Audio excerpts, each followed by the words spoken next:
যে রাসূলের উম্মত সে রাসূলের চাইতে বড় কেউ নেই। বড় আর কোন রাসূল? রাসূল তো 1,24,000 হোক, 3,36,000 হোক, যতই হোক, কিন্তু আমাদের রাসূল রাসূলে আজম, ঠিক কিনা? আমরা বড়ই ভাগ্যবান আমাদের প্রিয় নবীর রেখে যাওয়া কোরআন ও সুন্নাহর এই আমানতের উপর সঠিকভাবে যেন আমরা আমল করতে পারি। আল্লাহ রাব্বুল আলামিন উম্মতের মাঝে এমন কিছু নিয়ামত দিয়েছেন। এই যে 4 মাযহাবের 4 জন ইমাম উম্মতে মুসলিমার জন্য আল্লাহর পক্ষ থেকে বড় নিয়ামত। 4 মাযহাব মিলে আহলে সুন্নাত ওয়াল জামাত। আমরা মালিকির বিরুদ্ধে নয়, আমরা শাফিঈর খেলাফ নই, আমরা হাম্বলির আমরা বিরুদ্ধে নই, আমরা সবাইকে হক মানি। 4 মাযহাব হক মানি একটা। তো আমাদেরকে সাধারণ মানুষকে বিভ্রান্ত করার জন্য বলে 4টা যদি হক হয় তো একটা মানো, 3টাকে আবার মানো না কেন? এটা মানুষকে বিভ্রান্ত করার জন্য। 4টা পথ আছে যাওয়ার জন্য। উদাহরণস্বরূপ মঞ্জিল একটা, এর বাইরে আর নাই। অতএব যারা এই 4 রাস্তা অবলম্বন করবে মঞ্জিলে পৌঁছতে পারবে, এটাই হলো সত্য। তবে কতক্ষণ এই পথে, কতক্ষণ ওই পথে, কতক্ষণ সেই পথে, এটা না, বিভ্রান্ত হয়ে যাবে। এজন্য আমরা সব নবীকে হক মানি। আমানতু বিল্লাহি ওয়া মালাইকাতিহি ওয়া কুতুবিহি ওয়া রুসুলিহি, সব রাসূল হক, তবে মানি একজনকে। এটাই হলো শৃঙ্খলা। 4 মাযহাব হক, মাযহাবের বাইরে, মাযহাব মানি পথ, মাযহাবের বাইরে মানি বিপদ, রাস্তা ছাড়া আফতা। তাই চলতে হলে পথ দিয়ে চলতে হবে। তো বলতেছিলাম যেমনি ভাবে সমস্ত আম্বিয়ায়ে কিরামকে মানি, তো অনুসরণ একজনের করি। 4 মাযহাবকে হক মানি, কিন্তু অনুসরণ করি ইমামে আজমের। সৌভাগ্য আমাদের, যাকে আমরা মানি উনি সকল ইমামের ইমাম। যে রাসূলের উপর ঈমান এনেছি উনি সকল রাসূলদের ইমাম। আমরা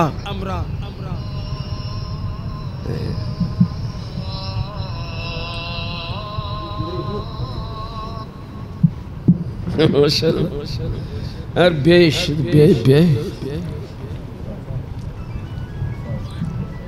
এরপরে কোরআনে হাকিম, হাদিসে পাক আমরা যখন দেখব না, তখন সেখানে দেখতে পাচ্ছি আল্লাহর হাবিবের দরবারে জিবরিল এসেছেন। আমরা জানি জিবরিল খাদিমুহু, জিবরিল মুআল্লিমুহু নন।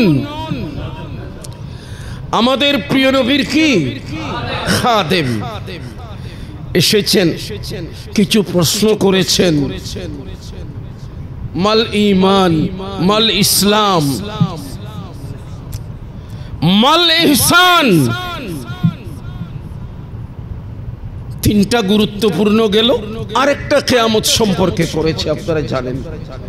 আমি কিন্তু বলছিলাম কোনটা, জিবরিল আসলেন, কেউ চিনতে পারেন নাই, মানব বেশে নবীর দরবারে এসেছেন এবং প্রশ্নগুলো করেছেন। আল্লাহর হাবিব উত্তর দিয়েছেন। তিনি বললেন হ্যাঁ সঠিক বলেছেন। ফারুক আজম বললেন এটা কেমন কথা, প্রশ্ন করছেন আবার প্রশ্নের উত্তরকে সত্যায়িত করছেন। অনে আশা হইল। আমি বলতেছিলাম আল্লাহর হাবিব কি বললেন, তোমরা চিনেছো এই ব্যক্তিকে? কেউ তো বলল না চিনি না। ফারুক আজম নিজেই বলেছেন মদিনার মানুষ না, মদিনার মানুষ হলে চিনতাম, বাইরেরও নয়। যদি বাইরের হতো তার শরীরে চুলে দাড়িতে ধুলোবালি থাকতো, কারণ আমাদের দেশে আসতে কোনো ধুলোবালি, তাই বাইরেরও বলতে পারছি না, আর মদিনাবাসীও নয়। আল্লাহর হাবিব বলেছেন ইনি জিবরিল। কি জন্য এসেছেন? ইউআল্লিমুকুম দীনাকুম, দিন আমাকে শিখাবার জন্য নয়, তোমাদেরকে শিখাবার জন্য। क्या बात है, তোমাদেরকে শেখানোর জন্য। জি, দ্বীনের মধ্যে সবচেয়ে বড় যে জিনিসটা সেটা হলো তাজিম রাসূল। রাসূলের তাজিম নাই, তার প্রবেশপত্র নাই ইসলামের গণ্ডিতে। জিবরিল আসলেন, আল্লাহর হাবিবের দরবারে গিয়ে দোজানু হয়ে বসলেন। বলেন না কিভাবে? যেভাবে নামাজে বসা হয় সেভাবে বসলেন। হ্যাঁ, আদবের সাথে। আমি কি বলছিলাম, এটাই সর্বপ্রথম তালিমে দ্বীন। ও আর আর তালিমে দ্বীন, তাজিমে নবী, তোমাদেরকে দ্বীন শিখাবার জন্য। তো দ্বীনের মধ্যে কি বলছিলাম, মূল জিনিসটা কি? তাজিমে রাসূল। প্রথম শিক্ষা দিয়েছেন কিভাবে রাসূলের দরবারে বসতে হবে। এরপরে যা কিছু জিজ্ঞেস করেছেন আল্লাহর হাবিবের কাছে, আমি বলছিলাম এখানে ঈমান, ইসলাম। ঈমান তো বিশ্বাসের নাম, ইসলাম সেই বিশ্বাসের ভিত্তিতে কার্যকলাপে সেটাকে বাস্তবায়ন করার নাম। তো বাইরের কাজকর্মকে ইসলাম বলে, কিন্তু বাইরের কাজকর্ম ঠিক আছে সব। নামাজ পড়তে গেলেন, কাপড়ে একটু করে আর গোল হত্যা মানুষ গোল হত্যা লম্বা হত্যা, পেছনে একটু করে কি লাগলো, একটু ময়লা একটু গোবর লাগলো, নামাজ হবে? আমি তো হুজুর, আমি তো ইমাম সাহেব, সামনে গিয়ে ইমামতি করছি, দেখি না। আপনারা দেখেছেন, লোকমা তো দিতে পারবেন না, কিভাবে লোকমা দেবেন? কথা কেমনে বলবেন? এতটুকু লেগেছে, যতটুকু লাগলে নামাজ হবে না। সালাম ফিরানোর পরে আপনারা যদি বলেন হুজুর আপনার জামাতে নাপাক লেগেছে, আমি দেখি দূর দূর, অসুবিধা নেই, এটা বললে হবে? এটা বললে কেউ মানবেন? যেখানে আমার নামাজ হয় নাই সেখানে মুক্তাদির নামাজ থেকে হবে। বলছিলাম এটা তো ইসলামের বাহ্যিক হিসাব। কাপড়ে নাপাক লাগলে যদি নামাজ বাতিল হয়ে যায়, কাপড় পাক, এটাও মিন আশরাতিস সালাত। নামাজের যেগুলো শরায়েত, এখানে বাইরে যদি কাপড়ের নাপাক লাগে নামাজ হলো না। হাদিসে পাকে সহিহ বুখারীতে রয়েছে, একজন ইমাম সাহেব থুতু ফেলেছে কিবলার দিকে। আল্লাহর হাবিব সাল্লাল্লাহু আলাইহি ওয়াসাল্লাম দেখেছেন। কে ফেলেছে বলেন না? ইমাম সাহেব থুতু ফেলেছেন কিবলার দিকে। আল্লাহর হাবিব ইমাম সাহেবকেও কিছু বললেন না। এলাকার মুক্তাদি যারা, তাদেরকে বললেন, তোমাদের এই ইমাম সামনে থেকে যেন আর তোমাদের ইমামতি না করে, এর পেছনে নামাজ পড়িস না। পরবর্তী ওয়াক্তে আজান হয়েছে, ইমাম সাহেব পাগড়ি টাগড়ি বেঁধে পেশ মুসাল্লায় হাজির। এখন মুয়াজ্জিন সাহেব ইকামত বলবেন, নামাজ শুরু করবেন, করেন না। সবাই একটু লজ্জা করতেছেন, হুজুরকে কি বলবো। শেষ পর্যন্ত না বলে তো উপায় নাই, যেখানে রাসূল পাকের আদেশ। ইমাম বড় না নবী বড়? ইমাম পয়সা একটু কম নেই, সুন্নি আলেম উত্তম বরে ওয়াহাবিরা। এতক্ষণ ওয়াহাবিদের কথা বলছে আবার হুজুররা। আশরাফুজ্জামান বললে আবার একটু দোষ হয়ে যায় আমাদের, ওনারা বললে ঠিক আছে। বলতেছিলাম, এখন দেখেন রাসূল বলেছেন এর পিছনে নামাজ পড়িস না। এখন ওনারা চিন্তা করলেন কিভাবে করব। শেষ পর্যন্ত অপারক বললেন, হুজুর আপনি পেছনে আসেন, আমাদের মুয়াজ্জিন সাহেব নামাজটা পড়ায় দিক। কেন? পরে বলবো।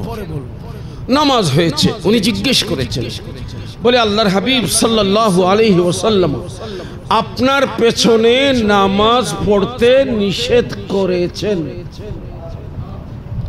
কে নিষেধ করেছেন? তার কি কথা আছে? উনি বললেন, কেন নিষেধ করলেন? আচ্ছা, সোজা রাসূল পাকের দরবারে, ইয়া রাসূলুল্লাহ আপনি নাকি আমার পেছনে নামাজ পড়তে নিষেধ করেছেন আমার মহল্লার মানুষকে। জি। কেন? এবার আল্লাহর হাবিব সাল্লাল্লাহু আলাইহি ওয়াসাল্লাম যে উত্তরটা দিয়েছেন, আমি কি বলছিলাম, উনাকে কি করতে দেখেছেন? আবাদ খোনা করা, কিবলার দিকে থুতু ফেলেছেন, এটা দেখেছেন। এই কথা বলেন নাই যে তুমি কিবলার দিকে থুতু ফেলেছো, বরং ইমাম সাহেব যখন জিজ্ঞেস করছেন সবব क्या है, আমার ইমামতি ক্যান্সেল হলো কেন, আল্লাহর হাবিব সাল্লাল্লাহু আলাইহি ওয়াসাল্লাম ইরশাদ করলেন, ইন্নাকা কদ আযাইতাল্লাহ ওয়া রাসূলাহু, তুমি আল্লাহকে এবং আল্লাহর রাসূলকে কষ্ট দিয়েছো। বুঝে আসছে? আল্লাহকে কষ্ট দিয়েছো এবং क्या माना है, আল্লাহকে কষ্ট কেমনে দিলেন, রাসূলকে কষ্ট কেমনে দিলেন। মক্কা থেকে হিজরত করে মদিনায় গিয়ে আল্লাহর প্যারা হাবিব, তাও আল্লাহর নির্দেশে, কারণ যার শান আল্লাহ বলেছেন মা ইয়ান্তিকু আনিল হাওয়া ইন হুয়া ইল্লা ওয়াহয়ু ইউহা, বলেন হাবিব আপনি বলে দিন, ইন আত্তাবিউ ইল্লা মা ইউহা ইলাইয়া, আমি কদমও মারি না আমার আল্লাহর ইশারা ছাড়া। তাহলে মদিনায় গিয়ে বাইতুল মাকদাসের দিকে হয়ে নামাজ পড়েছে, সেই বাইতুল মাকদাসের দিকে হয়ে নামাজ আল্লাহর আদেশেই পড়েছেন। কিন্তু আবার ওখান থেকে ফিরেছেন আল্লাহর আদেশে নয়, বরং আল্লাহর অনুমতিক্রমে। কেমন ইস্তিজান, আল্লাহর থেকে অনুমতি আল্লাহর হাবিব চেয়েছেন, মুখে নয় বুকে, জবানে নয়। হে আল্লাহ, মদিনার ইহুদিদেরকে বোঝানোর জন্য যে মুসা কালিমুল্লাহ যে দিন নিয়ে এসেছেন আমি তার বিপরীত নই। কুল ইয়া আহলাল কিতাবি ইলা কালিমাতিন সাওয়াইন বাইনানা ওয়া বাইনাকুম। তাহলে আল্লাহর নির্দেশেই পড়েছে, যা এনেছেন ইহুদি যারা ঈমান এনেছে, বাস। সহিহ বুখারী শরীফে আল্লাহর হাবিব সাল্লাল্লাহু আলাইহি ওয়াসাল্লাম বলেন, লাউ আমানা বি আশারাতুম মিনাল ইয়াহুদ লা আমানাল ইয়াহুদ আই কুল্লুহু। 10 জন বাছাই করা ইহুদি যদি মদিনার আমার উপর ঈমান আনতো, তাহলে মদিনাতে একজন ইহুদিও বাদ যাইত না, সবাই আমার উপর ঈমান আনতো। আল্লাহর হাবিবের কথায় কি বুঝলেন? 10 জনও কথা বলেন না বাবা, আমার সাথে একটু কথা বলেন। 10 জনও এমন 10 জন আর কি, আমাদের দেশীয় ভাষায় বলে বেগুনুর বরে ডেইনুড়ে। 10 জন বাছাই করে ইহুদি যদি ঈমান আনতো, তো আল্লাহর হাবিবের মনে নিশ্চয়ই কষ্ট দিয়ে তাদেরকে বদদুয়া দিয়ে ধ্বংস করে দেন নাই। রহমতের ভান্ডার হযরত নূহ আলাইহিস সালামকে আল্লাহ বলেছিলেন, ও নূহ, লান ইউমিনা মিন কওমিকা, তোমার সম্প্রদায়ের আর কেউ কোশ্চিন কালেও ঈমান আনবে না, ইল্লা মান আমানা, যারা এনেছে বস 82 জন ঈমান এনেছে 950 বৎসরে। কথা কন না, 100 বছরে যদি একজন হয় তো 1000 মানুষ, কিন্তু ঈমান এনেছে কয়জন? মাত্র 82 জন। আল্লাহ বলেন লা ইউমিনা মিন কওমিকা, আর কেউ আনবে না, একদম আনবে না। উনি কি বললেন? লা তাদার আলাল আরদি মিনাল কাফিরিনা তাইয়ারা, সবাইকে ধ্বংস করে দে। ধ্বংস হয়ে গেছে, প্লাবন। আমার রহমতের ভান্ডার নবী 10 জন ঈমান আনে নাই, যাদেরকে আকৃষ্ট করার জন্য উত্তর দিকে হয়ে নামাজ পড়তে হয়েছে। আল্লাহর হাবিব বদদুয়া দেন নাই, শুধু আরজু করেছেন, আল্লাহ রে তুমি আদেশ করেছিলা তাদের মনস্তুষ্টির জন্য আমি যেন বাইতুল মাকদাসের দিকে নামাজ পড়ি। পড়লাম তো, একটু যদি আমাকে পারমিশন দিতা, আমি এখন দক্ষিণ দিকে খাবার দিকে আমি নামাজ পড়তাম, সেদিকে ফিরে যেতাম। এটা মনে মনে, মুখে না। قد نرى تقلب وجهك في السماء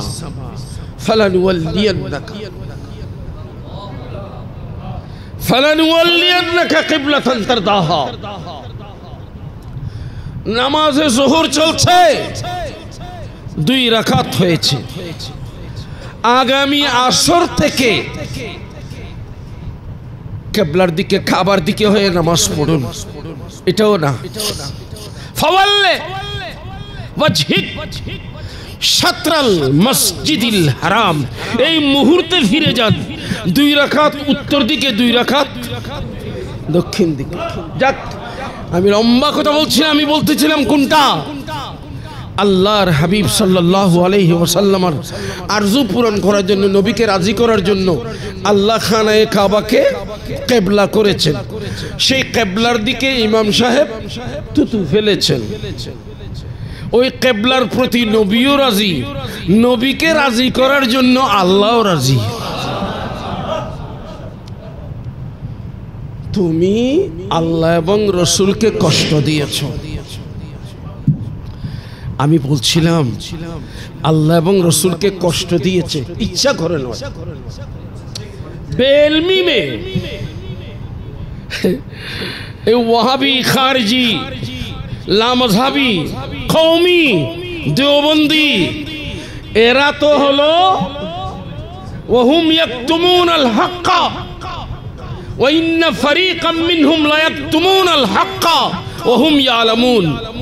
এরা জেনে শুনে সত্যকে গোপন করতেছে। ওই ইমাম সাহেব জেনে শুনে করেন নাই, কিন্তু উনি ছিলেন সাহাবী। উনি কি সাহাবী হলেন সত্যের মাপকাঠি। এটা ওজর ধরা যাবে না। না জেনে করেছে মাফ করে দিলাম, জি না। কারণ পরবর্তী যুগে এসে মানুষ ওটাকেই সাহাবীর কি বানিয়ে ফেলবে, সুন্নত বানিয়ে ফেলবে। এবার আসেন, আমি বলছিলাম তাজিম রাসূল। তাহলে আমরা সবচেয়ে বড় রসুল পেয়েছি, রসুল আজম। আমরা আল্লাহর শুকর আদায় করছি। আমরা শরীয়তের দিক দিয়ে আমরা যাকে অনুসরণ করার সুযোগ পেলাম উনি হচ্ছেন ইমামে আজম। সব ইমাম যার কাছে গেলে মাথা নোয়াতেন, ইশারা কাফ। আমরা ইহসানের জন্য, আমাদের ভিতরটা পাক করার জন্য আমরা তরিকতের ইমাম পেয়েছি গৌসুল আজম। সুবহানাল্লাহ বলেন না বড় করে। আমি আপনাদের খেদমতে আরজ করছি। এখন আমাকে বলেছে ইমামে আজম রাদিয়াল্লাহু তাআলা আনহুর কি ইলমি মারতাবা মাকাম। আচ্ছা, আল্লাহর হাবিবের যত মুজিজাত আছে তার মধ্যে একটি মুজিজা মেরাজ মুস্তাফা সাল্লাল্লাহু আলাইহি ওয়াসাল্লাম।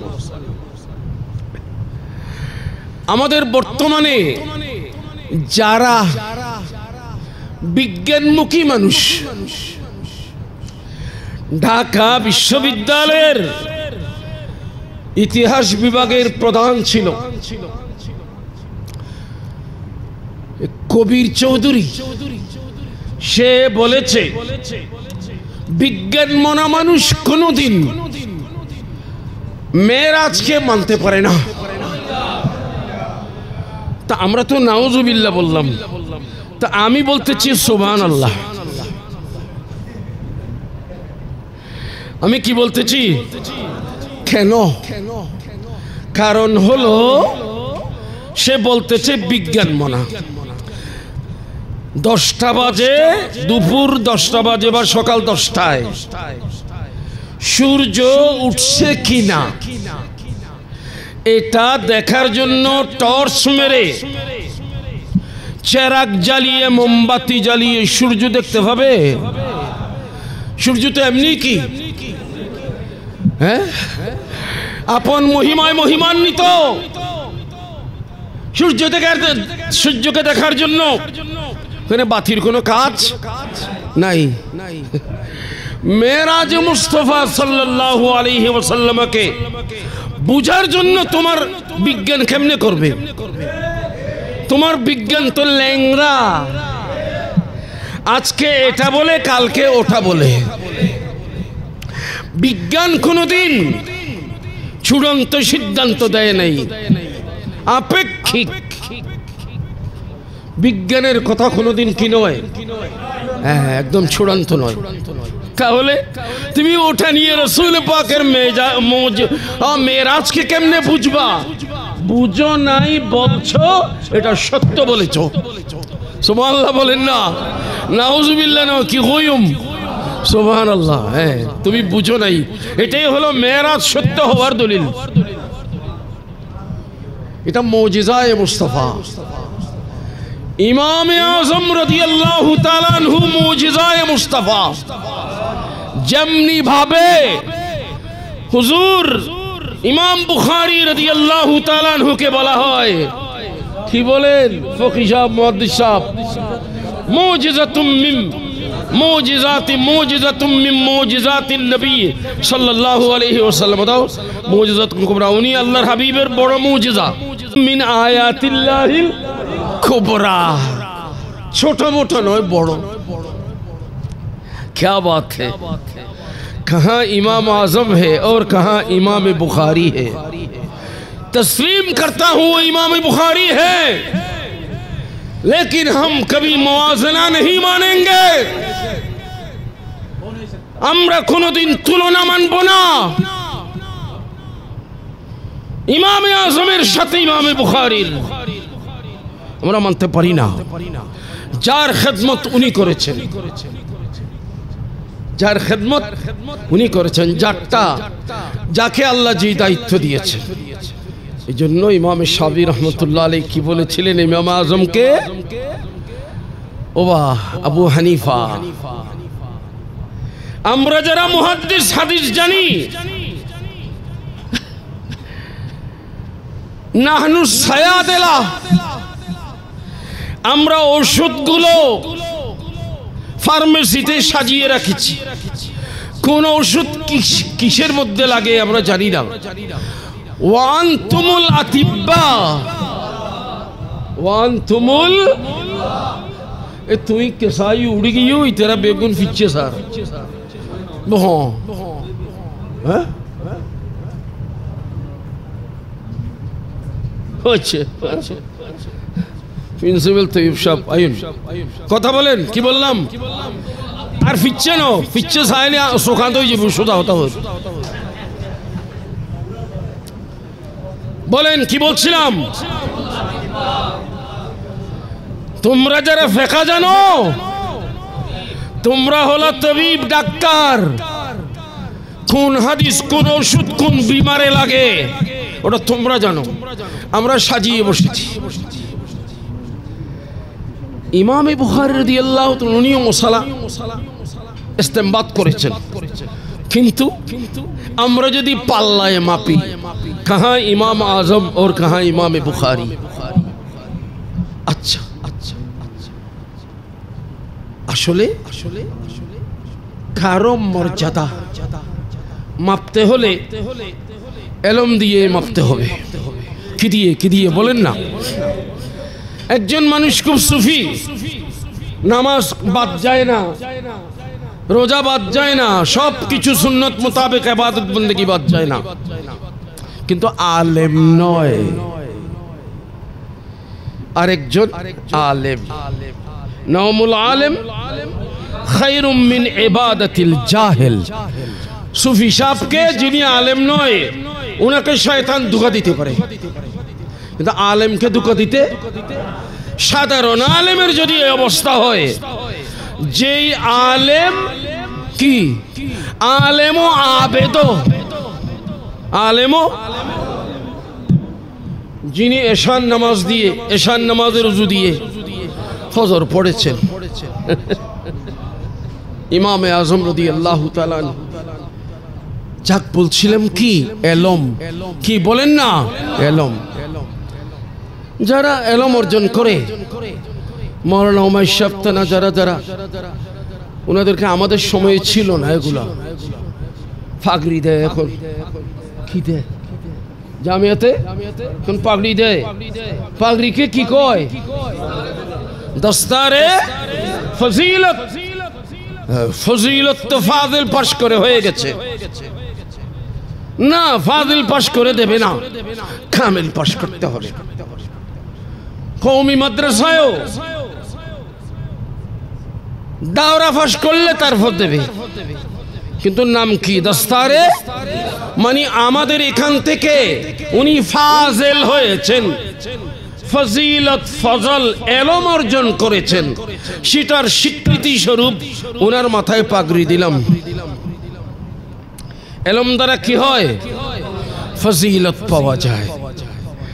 এখন সেই এলম যত বেশি হবে তত ফজিলত বাড়বে। আল্লাহর হাবিবের বাণী, আফদালুল বশর বাদাল আম্বিয়া কে? সাইয়্যিদুনা সিদ্দিক আকবর। নবীদের পরে সকল মানুষের মধ্যে সবচেয়ে আফজাল মানুষের নাম আবু বকর সিদ্দিক আকবর। তাহলে বোঝা গেল উনি আফজাল। উনি আফজাল কেন? ফজিলত এলম দিয়ে হয়। সহিহ বুখারী শরীফে হাদিসে পাক আছে, আল্লাহর হাবিবের, আমি ওদিকে এত লম্বা দরকার নেই, কোন একটা ঘটনা চক্রে হযরতে সাইয়্যিদুনা সিদ্দিক আকবর রাদিয়াল্লাহু তাআলা আনহু আল্লাহর হাবিবের কথা শুনে কাঁদলেন। সাহাবায়ে কেরাম বুঝতে পারেন নাই, সবাই বলে উনজুর ইলা হাদাস শাইখ, এই বুড়োটার দিকে দেখো, রাসূলুল্লাহ কি বললেন? উনি কাঁদতেছেন। পরে উনারা বুঝছেন, উনারা বলতেছেন আসলে আল্লাহর হাবিব যা বলেছেন আমরা সাহাবী যারা ছিলাম কেউ বুঝেন নাই। হুয়া আলামুনা বিহি, হুয়া আলামুনা বিহি, বিহি মানি বীর রাসূল, হুয়া মানি সিদ্দিক আকবর, সিদ্দিক আকবর আলামুনা। তা আলামুনা যদি এলম ফজিলত দিয়ে হয় তাহলে আফদালুনা, বাস। তো অতএব যিনি বড় হবেন উনি কি দিয়ে হয়েছেন? এলম দিয়ে। আর এলমের সাথে যদি আমল, নূরুন আলা নূর। আদম আলাইহিস সালামকে আল্লাহ সম্মান দান করলেন কি দিয়ে? এলম দিয়ে। সবাই জানি, যাক দরকার নাই। ইমামে আজম রাদিয়াল্লাহু তাআলা আনহুর কাছে মুনাজারা করতে আসলেন এত্তুন আরবত্তুন মানুষ, যারা এখনো আপনারা যারা হজে গেছেন জানেন, ইমাম সাহেব সূরা ফাতিহা শরীফ পড়ে ওয়ালা দাল্লিন বলে একটু করে ওয়াকফ করে তাড়াতাড়ি কিরাত শুরু করে না। মানে এই ফাঁকে পেছনের মুক্তাদিরা যেন সূরা ফাতিহা পড়তে পারে। মানে তাদের হিসেব হইল সূরা ফাতিহা আমি ইমাম সাহেবকেও পড়তে হবে, মুক্তাদি সাহেবকেও পড়তে হবে। যাই হোক, এটাকে বলা হয় কিরাত খালফাল ইমাম। ইমামের পেছনে কিরাত পড়ব কি না। তো এখন ওনারা পড়ে, ইমাম আজম না পড়ার পক্ষে ফতোয়া দিয়েছেন। আমাদেরকে জিজ্ঞেস করলে তখন আমি আয়াত বলবো, সূরা আরাফ শরীফের আয়াত বলবো, 9 নম্বর পারার 15 নম্বর পৃষ্ঠার আয়াত বলবো, আয়াত বলবো সূরা মুজাম্মিল শরীফের, হাদিস বলবো। মাল্লাহু ইমামুন ফাকিরাতুল ইমাম ইমামুল্লাহ, আমরা এগুলো বলবো। ইমাম আজমের কাছে অনেকজন আসলো, আমরা আপনার সাথে মুনাজারা করব। ইমাম আজম বললেন সবাই করবা একসাথে? সূরা নাম শরীফ 7 নম্বর পারায় 18 নম্বর পৃষ্ঠার শুরুতে আছে ঘটনা। আল্লাহর হাবিবের দরবারে খ্রিস্টান ফাদরিরা এসেছিল মুনাজারা করবে, মুনাজারা করবে, বা ইহুদিরা এসেছিল। তো এখন সবাই এসেছেন অনেকজন। আল্লাহর হাবিব বললেন সবাই মুনাজারা করবো আমার সাথে, আমি একজন, তোমরাও তোমাদের থেকে একজনকে নির্বাচন করে দাও। কি হও? সবাই চেঁচো করলে কার কথা শুনবো? চেঁচামেচি করলে ঠিক আছে, একজনকে দিল ফুলের মালা ঠালা দিয়ে না, একদম করে। তুই ও ছিল কে? আজিমুল বতন, হ্যাঁ, বুগুতুন মরে ফেট বাইর মি কেরিওয়া ফেডর গদ্দনা মুঠা। আল্লাহর হাবিব সাল্লাল্লাহু আলাইহি ওয়াসাল্লামের সামনে দিল। ও তুমি করবা আমার সাথে মুনাজারা? জি। আচ্ছা, তাওরীত কিতাবে একটা আয়াত আছে, তুমি পড়েছো? ওখানে আছে। বলে কি? ওখানে আছে ইন্নাল্লাহা ইয়াবগুদুল হিবরাস সামিন। আল্লাহ গদ্দনা মোটা ফেট্টু চর্বিওয়ালা মৌলবী আল্লাহ দিন ভরে। আরে বলেন না, আল্লাহ বড় পেটুক, गर्दन वाला, मोटा गर्दन वाला, चर्बी वाला है, ऐसे मौलवी को अल्लाह पसंद नहीं करता। এই ধরনের তাওরীত কিতাবে একটা আয়াত আছে, তুমি জানো? বলে জি আমি জানি আছে। আল্লাহর হাবিব বললেন আমার তো মনে হয় আয়াতটা তোমার জন্য নাজিল হয়েছে। বাস জি গুসা রাগান্বিত হয়ে গেছে, মাথাটা তো খারাপ হয়ে গেছে। বলল ওয়াল্লাহি ওয়াল্লাহি মা আনজালাল্লাহু আলা বাশারিন মিন শাই। আমি খোদার কসম করে বলছি আল্লাহ কোন মানুষের উপর কোন কিতাব নাজিল করেন নাই। এসেছিল আমাদের রাসূলের উপর আল্লাহ কিতাব নাজিল করেন নাই, এটা বোঝানোর জন্য। এখন বলল কোন মানুষের উপর, তো পায়ের তলার মাটি চলে গেছে, প্রমাণ করবে মূসা আলাইহিস সালামের উপর যেটা নাজিল করেছে ওটা ঠিক, তুমি যেটা বলছো এটা ঠিক। এখন হিতে বিপরীত হয়ে গেছে, মেজাজ নড়বড় হয়ে গেছে। বলতে বলতে কি বলে ফেলেছে? আল্লাহ কোন মানুষের উপর কোন কালাম নাজিল করে নাই। তো ওখানে আছে সুন্দর করে 7 নম্বর পারা 18 নম্বর পৃষ্ঠার শুরু। কল আপনি বলুন না, বলে মান আনজালাল্লাহু আলা মূসা। ওই মূসা আলাইহিস সালামের উপর কে নাজিল করেছে তাহলে বল। শেষ মুনাজারা শেষ। কি দিয়ে? নামাতে। তার পেট বড়, এই বড়, সেই বড়, এটা বলেই শেষ। তার জ্ঞান শূন্য হয়ে গেছে। ইমামে আজমের দরবারে আসার পরে ইমামে আজম বললেন একজন দাও, একজনকে দিল। একজন আসছে, ইমাম আজম বললেন তোমরা বলো তো সবাই, এ যদি হেরে যায়, এর হেরে যাওয়া মানে তোমরা সবাই হেরে যাবে, ঠিক কি না? বলে হ্যাঁ। মানে উনি জিতে গেলে আমরা সবাই জিতলাম, উনি হেরে গেলে আমরা সবাই হেরে গেলাম। বলে মুনাজারা শেষ। কি মুনাজারা শেষ? কি হতা? তার মানে কি? তার মানে কি বুঝো নাই? একে ইমাম বানাইছো। ইমাম ঠিক করলে সব ঠিক, ইমাম ভুল করলে সবার ভুল। আমার নবী বলেছেন ইমামের কেরাত আমি মুক্তাদির কেরাত। তাহলে কেরাত আবার পেছনেরটা তোমরা কেন পড়বা? তোমাদের ইমামের কেরাত যেহেতু তোমাদের কেরাত, এটা যখন মেনে নিয়েছো ইমামকে মানতে হয়, ওটাই তো আমার মাযহাব। একজনকে মানতে হবে, কয়জনকে মানতে হবে? ওটাই তো আমি ইমামে আজমের মাযহাব এবং মাসালা। যাক, আমি অনেক লম্বা চওড়া কথা বলে ফেললাম। আপনাদেরকে মোবারকবাদ জানাচ্ছি।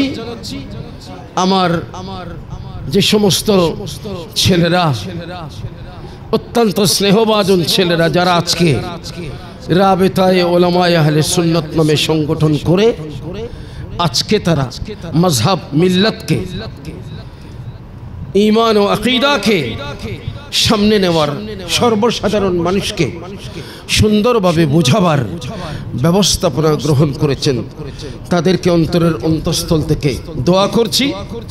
আমি বললাম রাবেতা মানি সম্পর্ক রাখা, তা আমি যদি সম্পর্ক না রাখি তা আমি মরে গেলে আমার জানাজাতেও যাবে না। এই জন্য চিন্তা করলাম রপ্ত রাখতে হবে, তাই এসেছি। আল্লাহ ওনাদেরকে, ওনাদের অগ্রযাত্রাকে দুর্বার গতিতে সামনে নিয়ে যাওয়ার তৌফিক দান। 26 তারিখে আমরা যেন সুস্থতার সাথে সুন্দরভাবে সুশৃঙ্খলভাবে আমরা যেন ঢাকার জমিনের সরওয়ার্দী উদ্যানে আমরা যেন সবাই উপস্থিত হতে পারি। আল্লাহ আমাদের সবাইকে তৌফিক দান করুন।